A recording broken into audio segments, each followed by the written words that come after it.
John chapter 13, verses 1 to 17. Jesus washes his disciples' feet. It was just before the Passover feast. Jesus knew that the time had come for him to leave this world and go to the Father. Having loved his own who were in the world, he now showed them the full extent of his love. The evening meal was being served, and the devil had already prompted Judas Iscariot, son of Simon, to betray Jesus.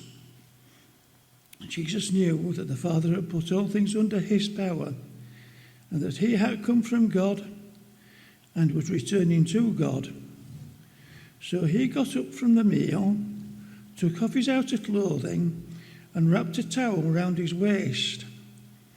After that, he poured water into a basin and began to wash his disciples' feet, drying them with the towel that was wrapped around him. He came to Simon Peter, who said to him, "Lord, are you going to wash my feet?" Jesus replied, "You do not realize now what I am doing, but later you will understand." "No," said Peter, "you shall never wash my feet." Jesus answered, "Unless I wash you, you have no part with me." "Then, Lord," Simon Peter replied, "not just my feet, but my hands and my head as well." Jesus answered, "A person who has had a bath needs only to wash his feet. His whole body is clean, and you are clean, though not every one of you." For he knew who was going to betray him, and that was why he said, "Not everyone was clean." When he had finished washing their feet, he put on his clothes and returned to his place. "Do you understand what I have done for you?" he asked them. "You call me teacher and Lord, and rightly so, for that is what I am.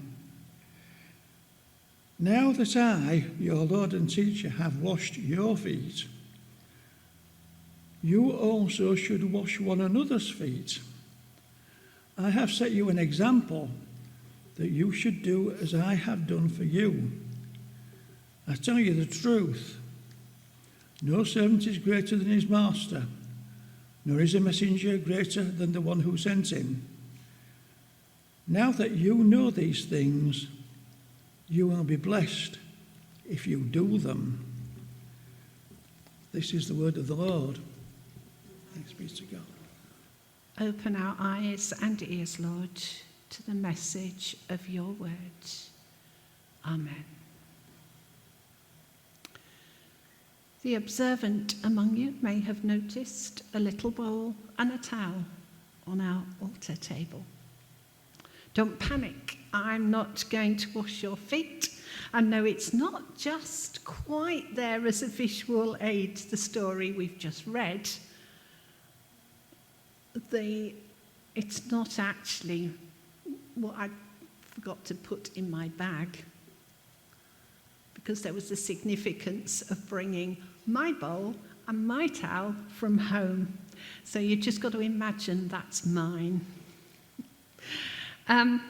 Because if you know anything about the ordination whole process, when we are first ordained, we are ordained as deacons.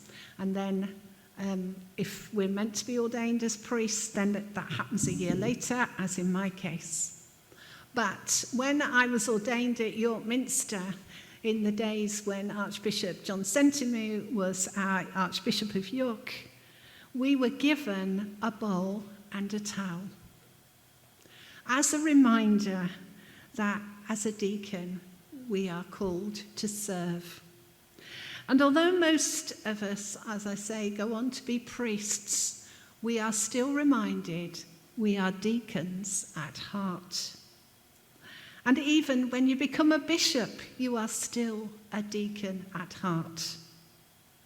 It's at the core of who we are as God's servants. And I saw heard of a beautiful illustration of this about our Bishop Eleanor. You may remember last year that the vicar of Emmanuel died quite suddenly. Bishop Eleanor came and took the service the following Sunday. No airs and graces of her status as a bishop. She kept everything as it had originally been planned for that service. And she just quietly got on in her role.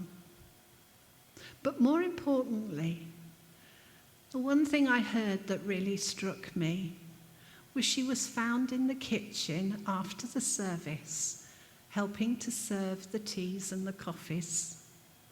She knew that she needed to be the servant, not allowing people to think they need to look after the bishop, but the bishop, out of her heart, knew here was a church in grief, in shock, and all she wanted to do was serve God's people. So Jesus taking on the role of a servant is not what his disciples would have expected. But what was Jesus' motive? To shame his disciples because no one else had taken on the task in the absence of a lowly servant? No, his motive was love. We are reminded of that in verse 1. Having loved his own who were in the world, he loved them to the end. Jesus knew what was about to happen, and obviously his death would be that ultimate sacrifice of love. But right there in the upper room, belonging to an unnamed man. Now that wasn't in our reading, but we know that from the other Gospels. Jesus, without any fuss, gets up and washes the disciples' feet. A practical outpouring of love. In fact, the final outpouring of love before he was arrested. And life would never be the same for his disciples after spending 3 years following him. Jesus didn't criticize them for not having taken on the servant role. He simply got up from the meal, took off his outer garment, wrapped a towel around his waist, poured water into a basin, and began to wash the disciples' feet, drying them with the towel that was wrapped around him. A pure act of humility, not status, of love, not pride. Of itself, it speaks volumes. However, nothing that Jesus ever did just spoke volumes of itself. There was always a deeper meaning and a teaching point behind everything that Jesus said and did. And this occasion was no exception, especially when Peter, as we know, opens his mouth again to speak. I wonder what Peter was thinking as Jesus moved from one disciple to another. Did he feel guilty for not having thought to do it himself? Was he ashamed to let Jesus wash his feet? Whatever his thinking, he wasn't going to let Jesus wash his feet, or so he thought.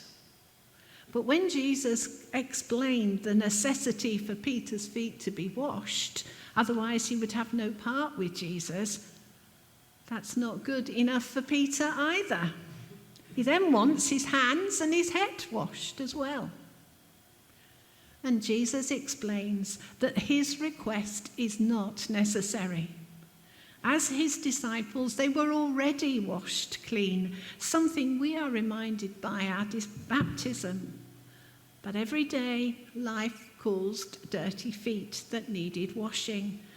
And the symbolism behind this meant, as Jesus' disciples, even now, we still do things that are wrong, and we need our metaphorical feet washed as we ask for forgiveness. However, whilst Peter received this explanation as to why he only needed his feet washing, Jesus does not leave it there. He reminds them all that they are all called to be servants, just as he has been their servant. He has set them the ultimate example of what it means to serve others. So, how will we respond? Now, the obvious route for me to take is to talk about how we could serve others. But there was another side to this as I was writing this sermon. How do we treat others when they serve us?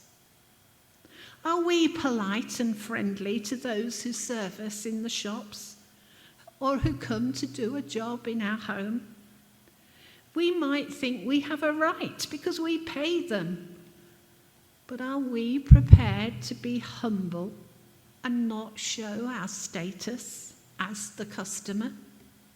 Do we offer the window cleaner or the engineer who comes to mend our boiler a cup of tea? We've had a number of conversations about church with tradespeople because they've sat down for a cuppa. Alan and I were on the phone to the bank recently. The lady commented on how happy we clearly were, and she said it made her day. I did drop in that I was a vicar, which she didn't particularly pick up on, but you never know where that might have led in her thinking. Yes, it's important that we are willing to do the mundane jobs for others, or to take time out to go out of our way to listen to someone in need. But our attitude is also an example of a servant heart. Do we do things begrudgingly because someone else hasn't or won't do it? How often do we hear ourselves saying, either out loud or in our heads, "If I don't do it, no one else will"? Jesus didn't ignore the situation and think, "Oh dear, we don't have a servant to wash our feet. Never mind, we'll all just have to sit here with dirty feet." He got up and did something about it. We are called to serve in humility, with love, not pride. Jesus shows us the way as is expressed in the hymn that's known as the Servant King. From heaven you came, helpless babe, entered our world, your glory veiled, not to be served, but to serve, and give your life that we might live. This is our God, the Servant King. He calls us now to follow him, to bring our lives as a daily offering of worship to the Servant King. So let us learn how to serve, and in our lives enthrone him, each other's needs to prefer, for it is Christ we're serving. This is our God, the Servant King. He calls us now to follow him, to bring our lives as a daily offering of worship to the Servant King. If Jesus could wash the disciples' feet, knowing perfectly well that he would be arrested a few hours later, what is God calling us to do as his servants? Out of love, not pride. Out of humility, not status. May we just take a moment to think of what that challenge might mean. It's not about getting up and having to do lots of activity, but it's our attitude of heart to others. Will we be the servants of the King of Kings whom we've just sung about?